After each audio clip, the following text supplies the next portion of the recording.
प्रदेश में एक मजबूत भू कानून और मूल निवास की कट ऑफ डेट 1950 को किए जाने को लेकर आंदोलन चल रहा है।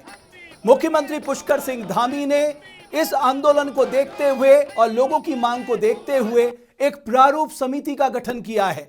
वो प्रारूप समिति एक मजबूत भू कानून और साथ ही साथ मूल निवास के मानकों पर विचार करेगी और इसकी अध्यक्षता कर रही हैं वरिष्ठ नौकरशाह राधा रतूरी जी, जो देवभूमि डायलॉग के मंच पे जुड़ रही हैं। और मैं समझता हूं उससे बेहतर व्यक्ति आज के दिन कोई और नहीं हो सकता जो हमारे उत्तराखंड के सामान्य जनमानस के जेहन में जो सवाल उठ रहे हैं उसका जवाब दे सके। बहुत धन्यवाद राधा रतूरी जी, देवभूमि डायलॉग के मंच पे आने के लिए, समय निकालने के लिए आपका बहुत आभार, बहुत अभिनंदन। पूरा उत्तराखंड जो है वो आपके ओर देख रहा है, क्योंकि जिस प्रारूप समिति को आप चेयर कर रही हैं सबकी उम्मीदें अब आप पे टिकी हुई हैं। सबसे पहला सवाल मेरा यह है कि ये जो लोग डिमांड कर रहे हैं कि साहब मूल निवास की कट ऑफ डेट 1950 की जाए, जो कि एक संवैधानिक व्यवस्था भी है, और हिमाचल, सिक्किम या नॉर्थ ईस्ट की तर्ज पे एक मजबूत भू कानून उत्तराखंड को मिले ताकि हम अपनी जमीन को बचा सकें, आप उनकी इस डिमांड से सहमत हैं? नमस्कार भट्ट जी। देवभूमि डायलॉग पे मुझे आमंत्रित करने के लिए धन्यवाद। जैसा आप सभी अवगत हैं कि माननीय मुख्यमंत्री जी ने एक विशेषज्ञ समिति बनाई थी, जिसकी अध्यक्षता कर रहे थे पूर्व सिविल सर्वेंट, पूर्व मुख्य सचिव श्री सुभाष कुमार जी। तो उस समिति ने इस पे काफी विचार किया था, इन सभी मुद्दों पे। और दूसरे स्टेट्स का, जैसे हिमाचल प्रदेश है या नॉर्थ ईस्ट है, उनके कानून को स्टडी करके फिर उस समिति ने अपना एक रिकमेंडेशन सरकार को दिया है। तो अभी वो रिकमेंडेशन सरकार के बाद है और के सामने है। और साथ ही अभी हाल ही में कुछ जनता की ओर से भी मांग आई थी कि एक सशक्त भू कानून बने और मूल निवास के मानक निर्धारित कर दिए जाएं और 1950 के आधार पर इसको किया जाए, जैसा कि पूर्व में था। तो इन सभी मुद्दों के लिए माननीय मुख्यमंत्री जी ने ये एक समिति बनाई है, जिसका नाम दिया है प्रारूप समिति। तो उन्होंने ये निर्देश दिए हैं कि सर्वप्रथम ये समिति जो है, हम लोग इसमें जन सुनवाई करेंगे। क्या जनता की क्या आवाज है उसको अलग अलग लेवल्स पे सुना जाएगा। जो जिलाधिकारी हैं वो अपने अपने जिलों में भी जन सुनवाई करेंगे। उनके जिले में जो भी इस प्रकार की मांग आ रही है वो उनके साथ जो हमारे कुछ युवक हैं जो इसकी बात कर रहे हैं, उनके कुछ संगठन बने हुए हैं, उनको बुला के सभी जिलाधिकारी बैठक करेंगे और इसमें उनके सुझाव आमंत्रित करेंगे, उनसे चर्चा करेंगे। इसी प्रकार से कमिश्नर्स भी, दोनों मंडलायुक्त भी करेंगे। और जो हमारी समिति बनी है मेरी अध्यक्षता में, इस समिति को भी मुख्यमंत्री जी ने ये निर्देश दिए हैं कि आप लोग अलग अलग ग्रुप्स के साथ बैठक करेंगे। ये सर्वप्रथम हमारा कार्य होगा।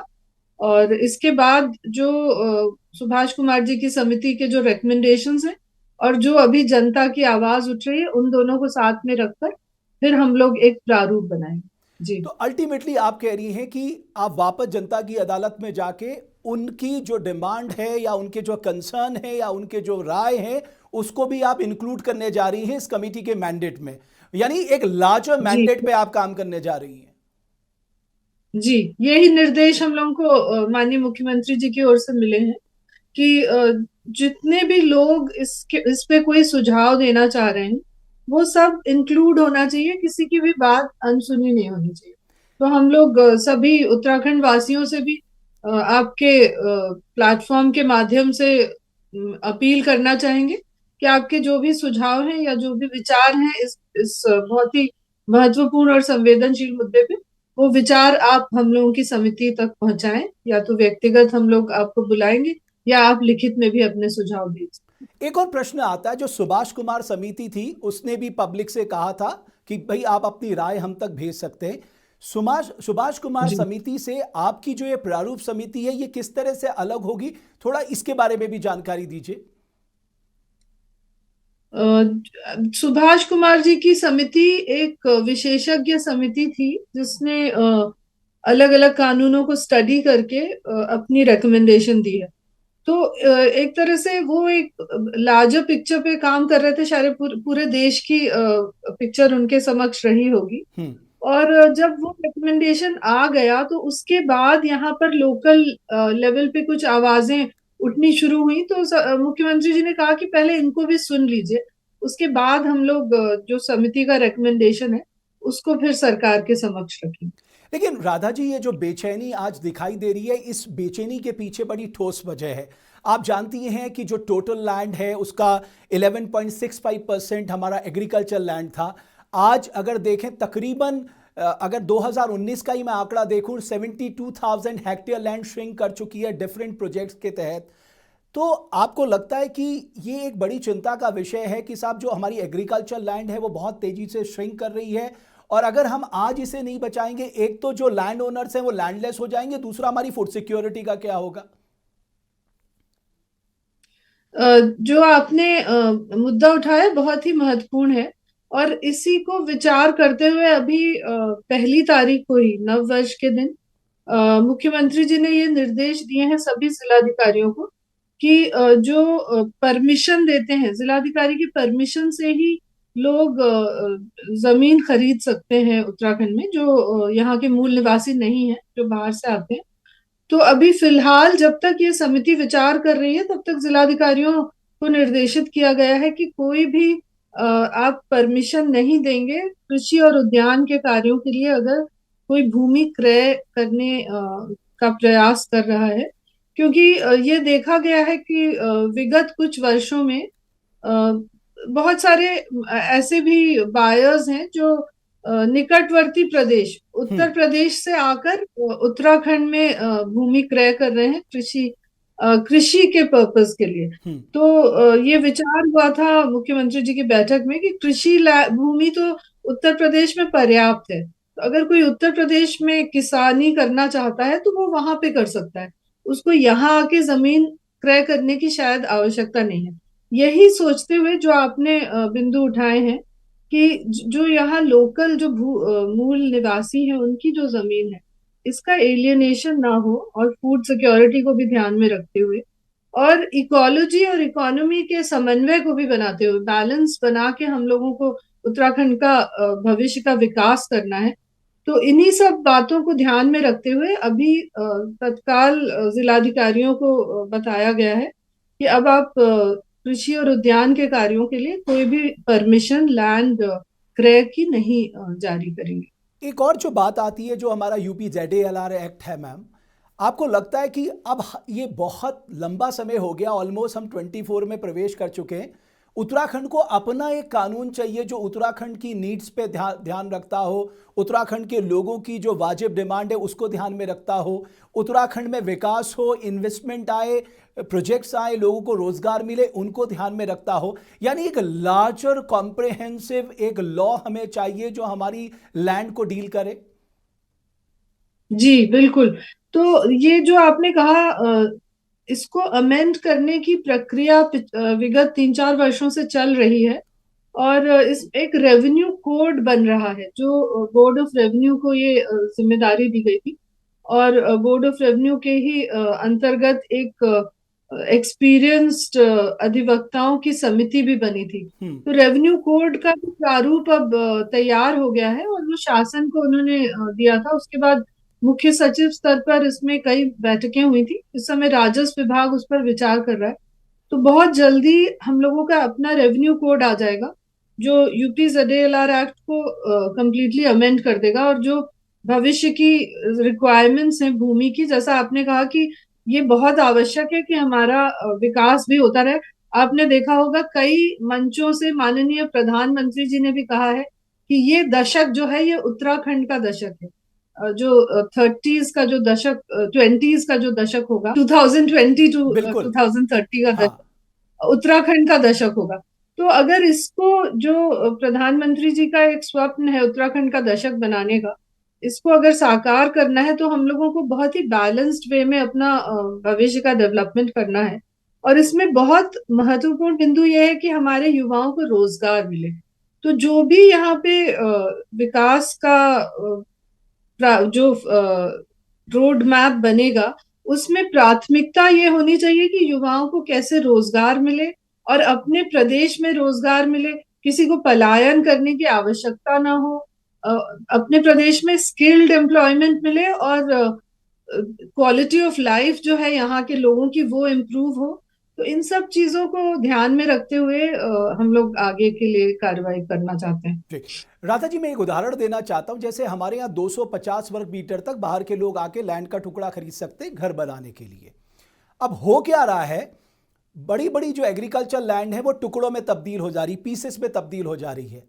और क्योंकि उनका नक्शा पास हो नहीं सकता, क्योंकि वो एग्रीकल्चर लैंड है, उसका मूल स्वरूप एग्रीकल्चर लैंड का है, तो कोई भी प्राधिकरण उसका नक्शा पास करेगा नहीं। लोगों ने अवैध तरीके से कॉलोनीज, घर बसा लिए हैं जहां पर ना रोडें हैं ना फैसिलिटीज हैं, बहुत पतली पतली रोडें हैं। एक अनप्लान्ड शहरीकरण की तरफ उत्तराखंड बढ़ रहा है। इस पे कभी चिंता क्यों नहीं जताई गई? क्योंकि ये एक, मुझे लगता है कि मेजर चंक लैंड का इन्हीं 250 मीटर ने खाया, अगर देखा जाए तो ये आपने बहुत अच्छी बात कही। इस पे काफी विचार माननीय मुख्यमंत्री जी ने किया है। और ये जो अनप्लैन्ड डेवलपमेंट हो रहा है या मशरूमिंग ऑफ इलीगल कॉलोनीज हो रही, इन सब चीजों पे रोक लगाने के लिए ही हम लोग विचार करेंगे इस समिति में, और एक कॉन्क्रीट एक्शन प्लान लेके हम लोग सरकार के समक्ष हैं। एक क्लैरिफिकेशन जरूर मैं चाहूंगा। 2018 में जो यूपी जेडएलआर एक्ट में जो संशोधन किया गया, तब ये कहा गया कि साहब, क्योंकि जो लोग पहाड़ों में जाना चाहते हैं वो उनके लिए जमीन खरीदने की जो अधिकतम सीमा थी वो हटा दी गई थी। प्लस बाद में एक चेंज ये भी कर दिया गया था कि साहब, आपकी लैंड जो है, अगर आपको एक क्लियरेंस मिल जाएगा तो ऑटोमेटिकली वो इंडस्ट्रियल पर्पस के लिए इस्तेमाल हो जाएगी। प्लस 2022 में एक राइडर जो था कि साहब, अगर आप न्यूनतम समय में अपना ऑब्जेक्टिव पूरा नहीं करते, उस लैंड का यूज नहीं करते, तो ये राज्य सरकार पे निहित हो जाएगी। तो वो अमेंडमेंट और उस राइडर को खत्म करने को लेकर भी लोगों के मन में संशय है कि साहब ऐसा क्यों किया गया। क्या आप बता सकती हैं उसके पीछे का उद्देश्य क्या था, मंशा क्या रही है? इसके बारे में भी एक्चुअली ये समिति अब विचार करेगी जो आपने बिंदु उठाए हैं। और इसके बारे में भी मैं चाहूंगी कि अगर आपके समक्ष भी कोई सुझाव आते हैं या आपके चैनल के माध्यम से अगर जनता के कोई सुझाव हैं, या जो हमारी समितियां बनी हुई हैं, विभिन्न जो संगठन इसके बारे में चर्चा कर रहे हैं, उनके जो भी सुझाव या क्वेरीज आएंगी उनको अगर हमारे समक्ष पहुंचा देंगे तो हम लोगों की समिति इस पे भी विचार करेगी कि उस समय क्या आवश्यकता थी, उस समय क्या संशोधन हुआ, उसका क्या इम्पैक्ट हुआ, और भविष्य के लिए क्या एक आइडियल मॉडल ड्राफ्ट क्या होना चाहिए।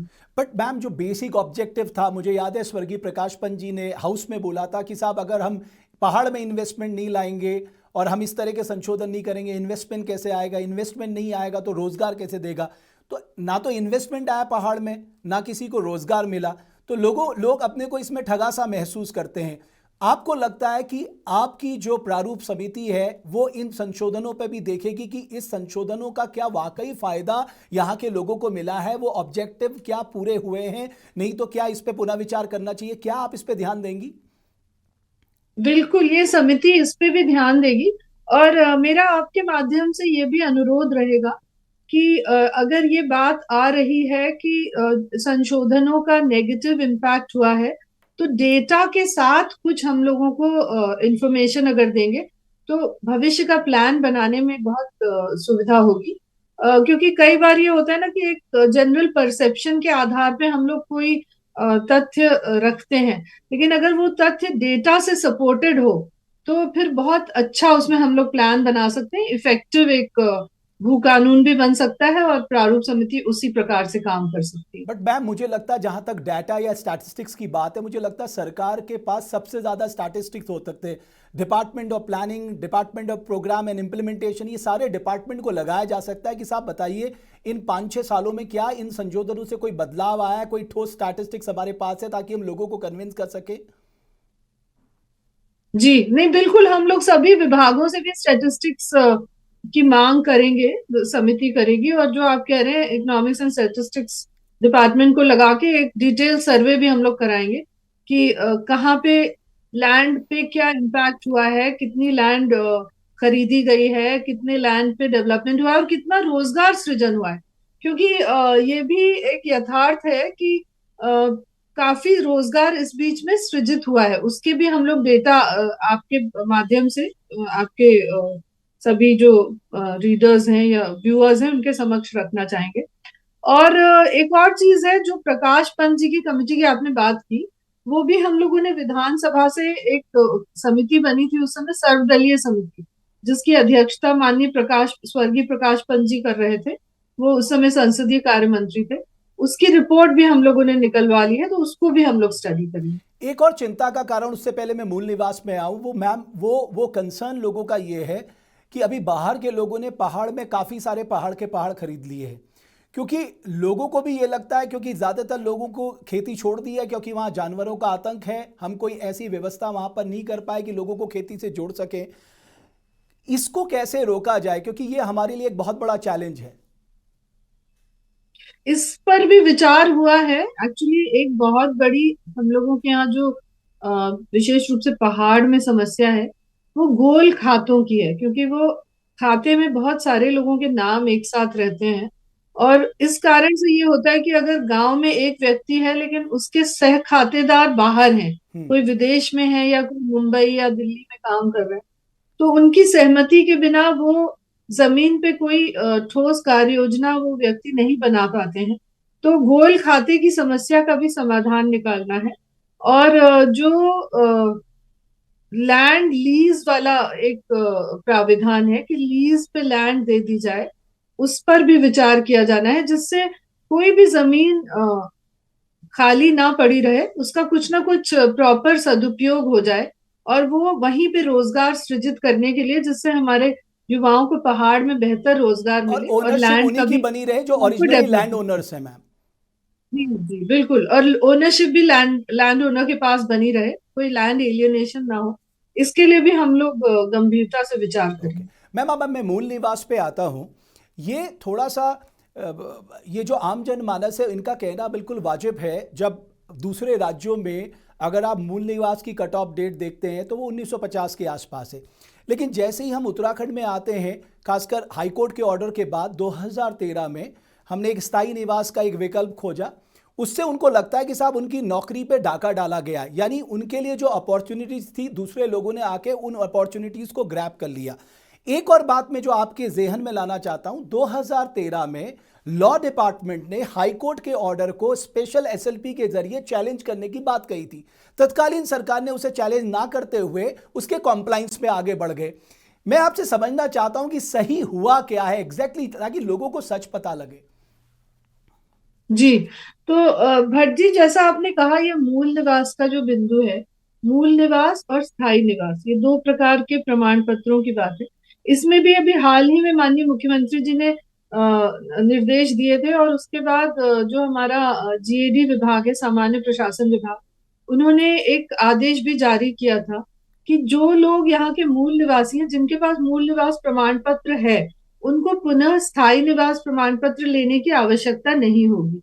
तो ये एक, तो ये क्लैरिफिकेशन चला गया है सभी जिलों को कि मूल निवासियों को फिर से आप स्थायी निवास प्रमाण पत्र बनाने के लिए नहीं कहेंगे। तो एक जो मांग थी, ये एक मतलब to a certain extent partially fulfil हो गई है। दूसरा बिंदु, आपने जो 1950 की कट ऑफ डेट का किया कहा, ये भी एक लीगल इशू है। इसको हम लोगों ने इसीलिए प्रारूप समिति में न्याय सचिव को भी रखा हुआ है, और इसका हम लोग लीगली पूरा एग्जामिन करा लेंगे।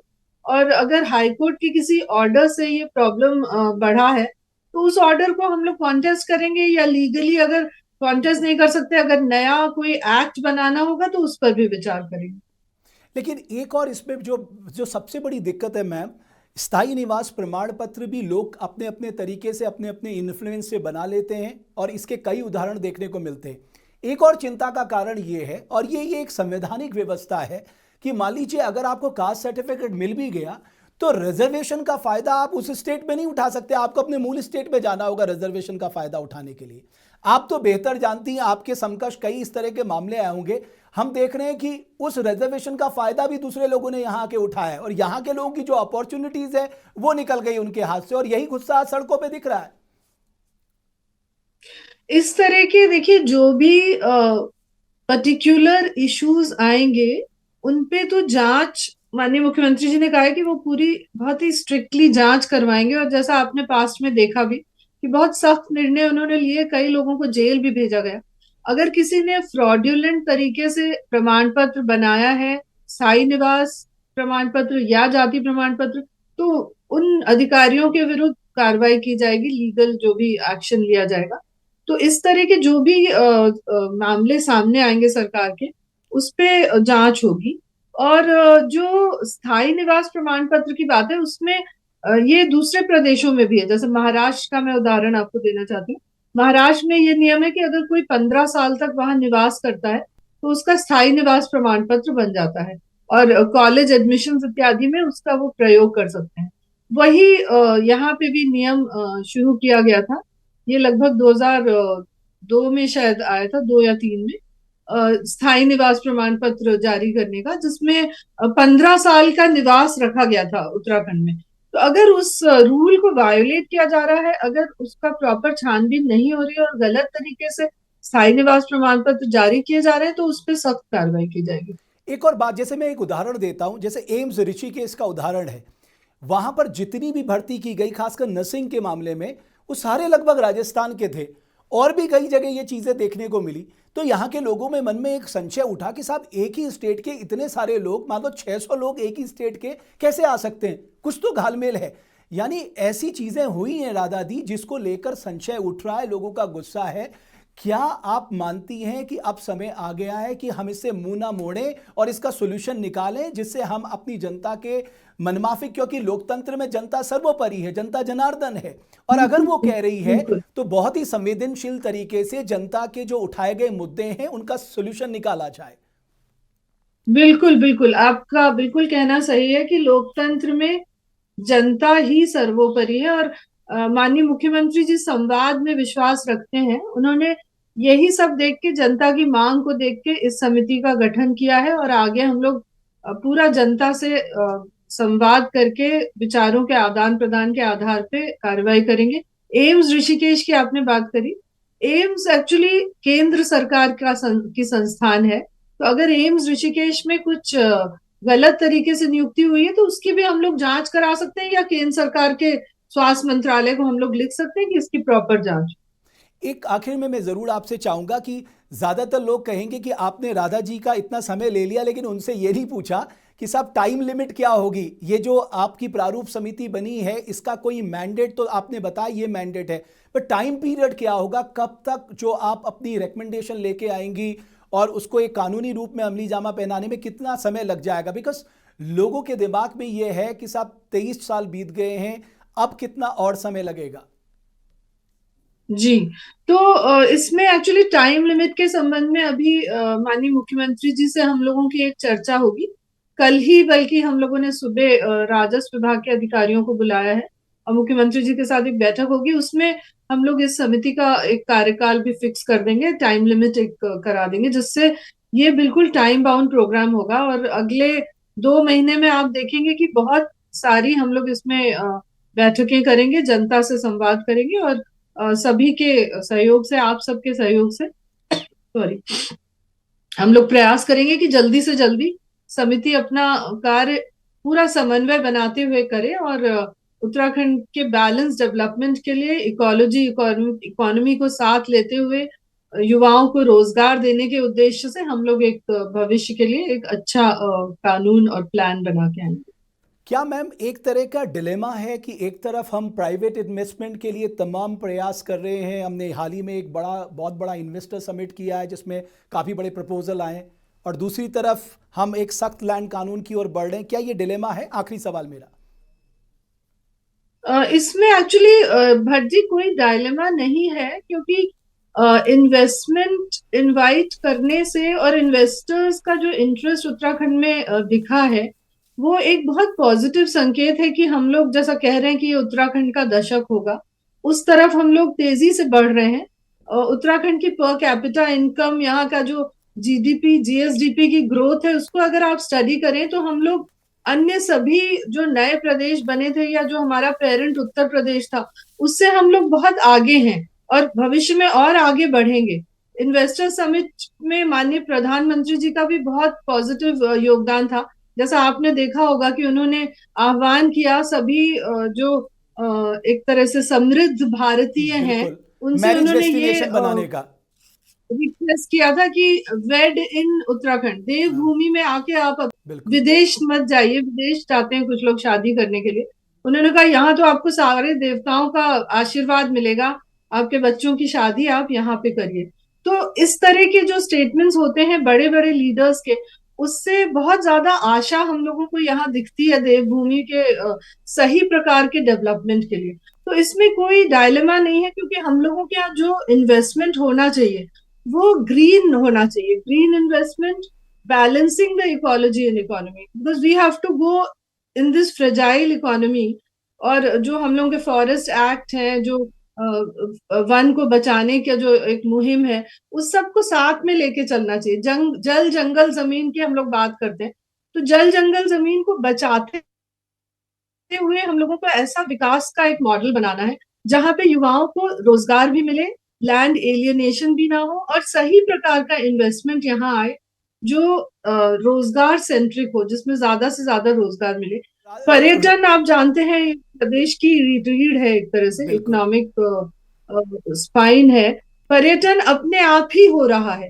अगर पर्यटन को और व्यवस्थित तरीके से हम लोग इन्वेस्टमेंट के थ्रू लाएंगे तो और अधिक यहाँ पर जॉब्स क्रिएट होंगी, और यहाँ पे अगर वेडिंग डेस्टिनेशंस बन जाएंगे उत्तराखंड बिल्कुल। में, और तो कुल लोग मिलाकर देश से मैं, भी यहाँ बिल्कुल आएंगे। राधा जी, आपके मंतव्य से मैं ये समझूं कि आप एक कॉम्प्रिहेंसिव लॉ की तरफ आगे बढ़ रहे हैं, और जाहिर है आपने एक अच्छा संदेश दिया है प्रदेश के लिए कि साहब जो आपके कंसर्न है, जो हमारे युवाओं के कंसर्न है, उनको एड्रेस करने के लिए आप लोग तैयार हैं, और जल्द ही कुछ ठोस जो हमारे युवा चाहते हैं उस तरह का एक बैलेंस एक्ट लेकर आप लोगों के लिए आप लोग लाने की तैयारी कर रहे हैं। मैं आपका बहुत आभार और बहुत धन्यवाद करना चाहूंगा राधा जी, आपने इतना समय दिया, बहुत धन्यवाद। कुछ बातें स्पष्ट हुई हैं, तो मैं समझता हूं कि ये सबसे बड़ा इंटरव्यू है अगर हम भू कानून और मूल निवास 1950 की कट ऑफ डेट को लेकर जो संघर्ष चल रहा उसको लेकर है।